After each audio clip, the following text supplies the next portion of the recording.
안녕하세요. 저는 올해 40대 중반이 된 남자입니다. 저는 몇 년 전 저에게 엄청난 일이 생기고 말았는데요. 살면서 한 번도 이런 영화에서 나올 법한 일이 생긴 적이 없었는데 지금 생각해봐도 정말 놀라운 것 같아서 이야기해드리려고 해요. 사람 함부로 만나면 안 된다는 사실을 뼈저리게 느꼈습니다. 저는 평범한 회사원이었어요. 부모님 두 분 다 건강하셨고 외동아들이라 다들 저를 의지하셨죠. 두 분 다 정년퇴임을 하셔서 제가 회사에서 버는 돈으로 살고 계셨지만 저는 결혼도 하지 않아서 돈이 부족하진 않았습니다. 그때는 제가 30대에 막 들어서기 시작했을 무렵이었거든요. 원래 다들 30대가 되면 부모님들이 슬슬 결혼 이야기를 하시잖아요. 당연히 저한테도 얼른 좋은 여자 만나서 장가가라고 했고 손주도 보고 싶다고 하셨죠. 하지만 저는 하루 종일 일만 하고 주말에도 취미생활을 즐기다 보니 여자를 만날 시간도 없었고 딱히 결혼 생각도 없었습니다. 인연이 없다면 죽을 때까지 혼자 살고 싶은 생각도 있었어요.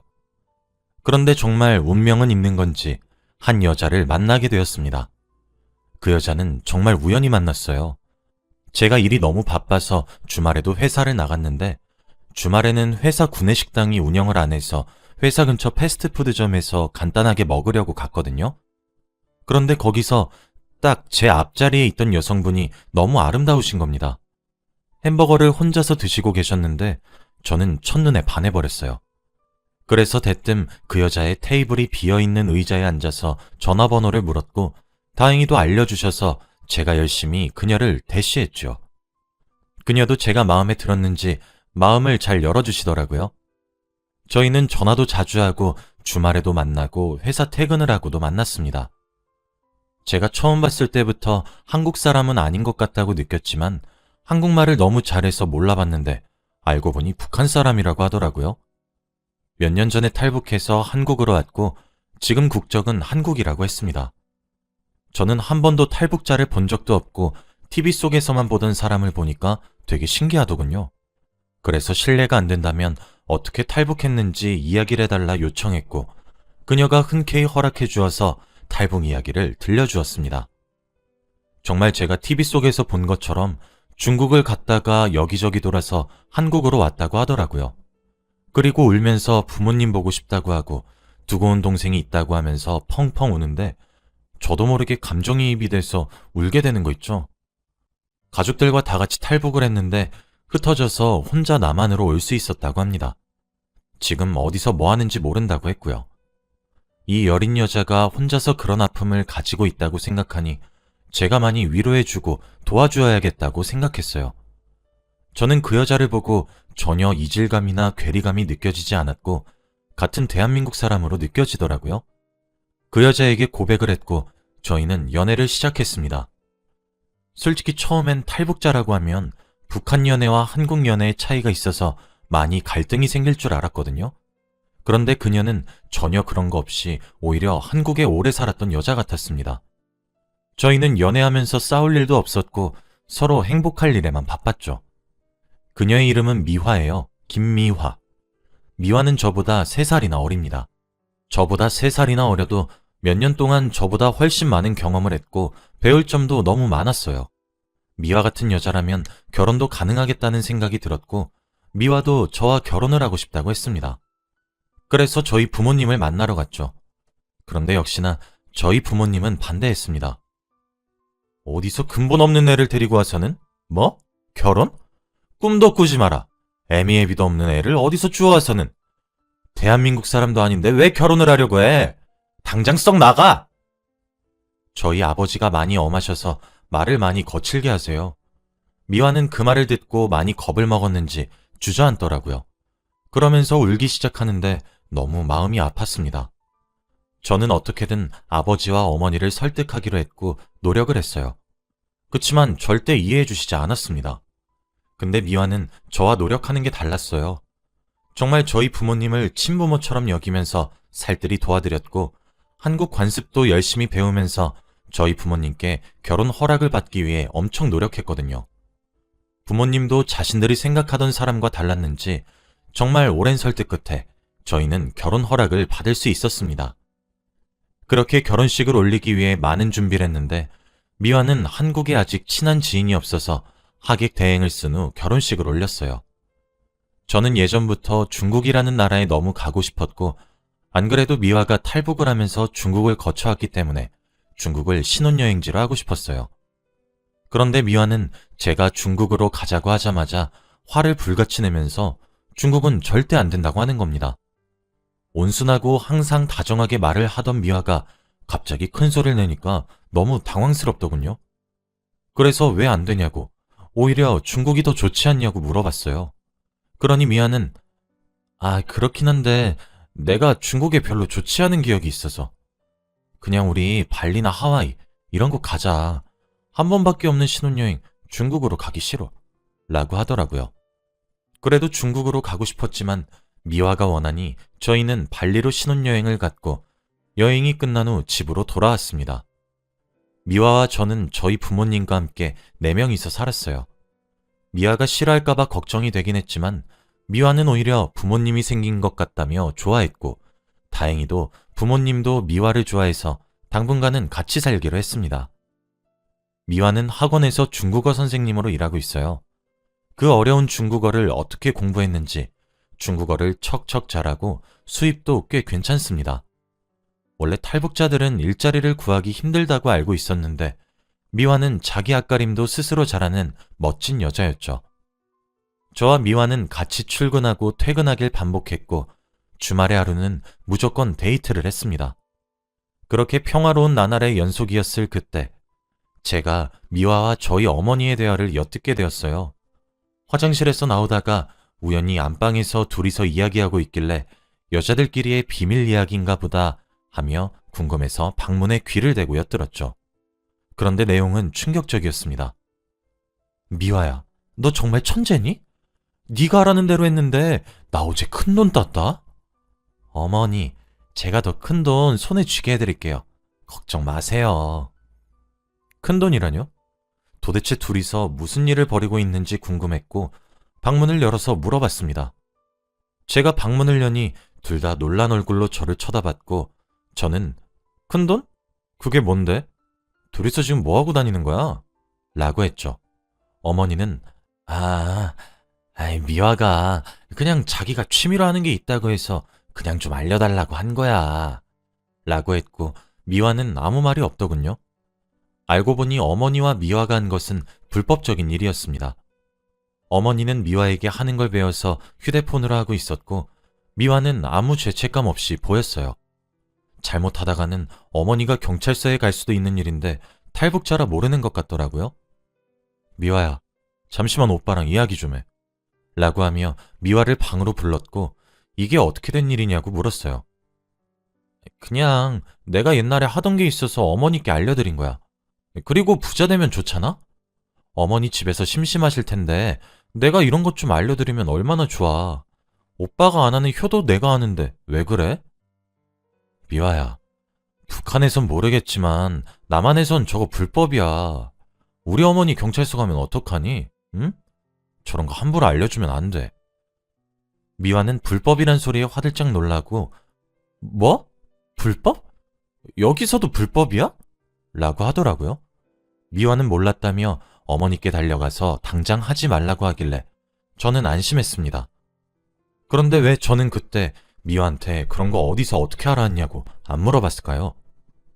단순히 미화가 불법인 걸 알아서 다행이라고 생각했는데 정말 바보 같았어요.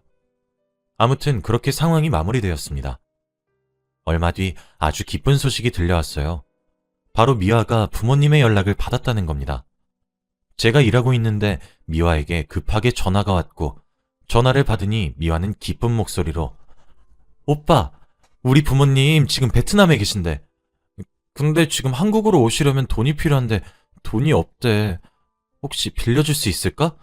라고 하더군요. 미화의 부모님이 한국으로 오신다고 하니까 저도 장인어른 장모님을 드디어 뵐 수 있다는 생각에 당연히 된다고 했고 돈을 미화에게 보냈어요. 그런데 미화가 말한 액수가 좀 크더라고요. 무려 400만 원이었습니다. 탈북자라서 여권도 없고 비밀리에 보내주는 거라 비싼가 보다 했고 가족이니까 돈 계산 철저히 하지 말자고 여겼어요. 미화는 고맙다고 했고 저는 언제쯤 오실 것 같냐고 물어보니 미화는 조만간이라고만 하고 정확한 날짜를 말해주지 않더라고요. 그래도 어디서 뭘 하는지, 죽었는지 살았는지도 몰랐었던 부모님의 연락을 받은 미화가 얼마나 기뻤을지 생각하니까 저도 덩달아 행복해졌습니다. 그런데 미화는 저에게 이런 부탁을 한두 번 한 게 아니에요. 지금 부모님이 어디라서 돈을 보내달라.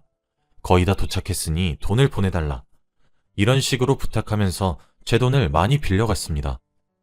아내이긴 하지만 그래도 제 돈이 어디서 쓰이는지도 정확히 알지 못한 채 이렇게 나가니까 조금 수상하더라고요. 그리고 미화의 부모님은 몇 주가 지나도 오시지 않았습니다. 미화야, 내가 보낸 돈이면 지금쯤 한국에 오셔서 나랑 만났을 것 같은데 왜 이렇게 늦게 오셔? 그러게, 나도 걱정된다. 우리 부모님 돈 받고 튄 건 아니겠지? 우리 부모님 그럴 사람 아닌데. 미화는 자신의 부모님을 의심했고 그렇게 말하니까 저 또한 의심이 되더군요. 미화야, 돈 가지고 달아나신 것 같아. 미화는 절대 자기 부모님이 그럴 사람이 아니라고 했고 그게 점점 현실이 되는 걸 몸소 느끼니까 미화는 점점 처량해지더라고요. 몇 년 만에 부모님을 처음 볼 기회로 너무 설레고 기뻐서 해달라는 거 다 해줬는데 어떻게 자식한테 사기를 칠 수 있냐고 하면서요. 저도 이렇게 미화가 슬퍼하는 모습을 보니까 덩달아 마음이 아파왔습니다. 솔직히 보낸 돈이 적은 액수는 아니었지만 그 돈은 다시 벌면 되는 거였고 미화가 이렇게 또 상처를 받는 게 돈을 잃는 것보다 싫었어요. 미화는 자신이 부모에게 버림받았다고 생각하면서 울어댔고 저는 그런 미화를 안아주었습니다. 미화가 그렇게 슬퍼하니까 빌린 돈을 달라고 할 수도 없겠더라고요. 그렇게 장인어른 장모님은 볼 수 없게 되었습니다. 제가 미화가 너무 슬퍼하고 혼자라는 생각을 많이 하니까 친구라도 사귀었으면 좋겠다는 생각에 열심히 알아보고 미화에게 탈북자 친구들을 만나는 행사를 추천해줬어요. 미화야, 내가 이거 찾은 건데 너처럼 탈북자 친구들이 여기서 친구도 사귀고 공감되는 이야기도 많이 한대. 여기 가서 너도 친구들 사귀어보는 거 어때? 미화는 갑자기 당황을 하면서 아니 왜 시키지도 않은 짓을 해. 난 괜찮아. 친구 없어도 돼. 오빠만 있으면 돼. 라고 하더라고요. 그래도 남편 입장에서는 아내가 힘이 좀 생기게 친구들과 만나서 북한 이야기도 하고 에너지도 얻길 바랬는데 말입니다. 근데 생각해보니 저는 미화가 북한말을 쓰는 걸 본 적이 없더라고요. 처음 봤을 때부터 미화는 완벽한 한국어를 썼었고 그리고 학원에서는 늘 중국어를 쓰니까 북한말을 쓴 걸 본 적이 없었어요. 미화야, 나 너 북한말 쓰는 거 궁금한데 한번 보여주면 안 돼? 그냥 너무 귀여울 것 같아서 그래. 근데 미화는 갑자기 정색을 하면서 말을 했어요. 오빠, 나 북한에 대한 기억이 별로 좋지 않아서 그러니까 앞으로 북한 이야기 꺼내지 말아줄래? 그리고 나 북한 떠난 지 오래돼서 기억 안 나. 한 번도 미화는 저에게 정색을 하고 말한 적이 없는데 그 모습을 보니까 왠지 모르게 섬뜩했고 제가 알던 미화의 모습이 아니라서 많이 당황스러웠어요. 그 뒤로 다시는 미화한테 북한 이야기를 못하겠더라고요. 그렇게 또 몇 달이 흘렀습니다. 그동안 미화는 학원 일로 되게 바빴고 저도 회사 일로 되게 바빴어요. 많은 사람들이 저희가 아이를 왜 안 낳았는지 궁금하실 텐데 이유는 사실 없지만 그냥 둘이서 있는 게 좋았고 일이 너무 바쁘다 보니 시기를 놓친 것 같아요. 미화랑 저도 아이에 대한 욕심이 없어서 계획이 없었습니다.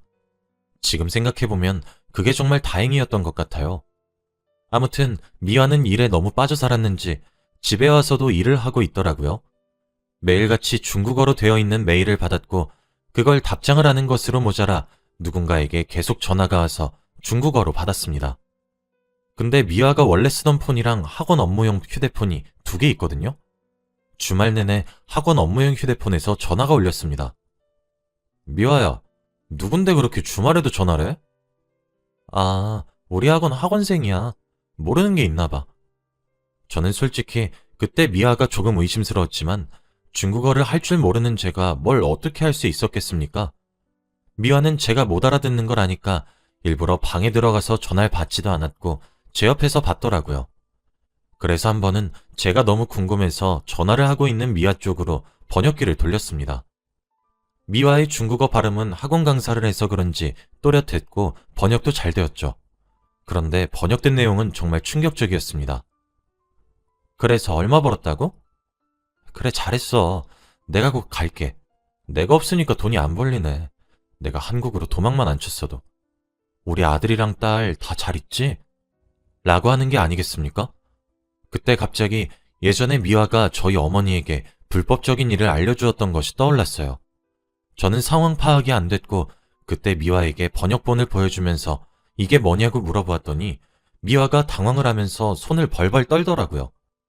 아들, 딸은 도대체 뭐고 한국으로 도망친 건 또 뭡니까? 이게 꿈인지 현실인지도 모르겠더라고요. 그렇게 점점 현실인 것을 확신하고 있을 때 미화도 결심했는지 저에게 그래서 어쩔 건데? 라고 하는 겁니다. 저에게 얼굴색 하나 안 변하고 거짓말한 사람이 어떻게 이렇게 당당할 수 있나요? 그래, 나 탈북자 아니야. 중국에서 넘어온 중국인이었다고. 그리고 중국에서 한 건 했다가 일이 커져서 한국으로 도망친 거야. 아들이랑 딸도 중국에 있어. 미화의 말을 도저히 믿을 수 없었어요. 순진하고 온순한 미화가 어떻게 이런 반전이 있을 수 있나요? 저는 입이 떡 벌어진 상태에서 말문이 턱 막혔고 미화는 오히려 당당했습니다. 그러니까 내가 큰돈 벌어준다고 했잖아. 그때 나 안 맞고 내 말만 들었으면 지금쯤 부자 되어 있을 텐데. 나랑 이혼할 거지? 어떻게 이런 일이 저한테 일어날 수 있죠? 알고 보니 미화는 저에게 부모님한테 보낼 돈은 다 중국에 있는 아들, 딸한테 보낸 거였고 중국인에게 온 전화와 메일도 다 자기 동업인이었습니다. 이런 모습을 보니까 저는 화가 나는 건 둘째치고 어이가 없더라고요. 애초부터 북한말을 못한다고 했을 때부터 알아봤어야 했는데 너무 어처구니가 없었죠. 이런 양아치 같은 여자한테 잘못 걸려서 사기 결혼을 당한 거 아닙니까? 저는 미화를 고소했습니다. 저희 부모님도 어떻게 집안에 이런 여자를 들이냐고 화를 내셨지만 화가 제일 많이 났던 사람은 바로 접니다. 얼마나 저를 만만하게 봤으면 이랬을까요? 미화는 중국인이라서 중국으로 가서 처벌을 받아야 한대요. 무슨 이런 국제적 망신이 다 있나요? 지금은 몇 년이나 지난 일이지만 지금 생각해도 정말 대박이었습니다. 글을 쓰면서도 그때의 기분이 생생하게 느껴지네요. 여러분들도 함부로 결혼하지 마세요. 큰일 납니다. 제 이야기는 여기까지예요. 들어주셔서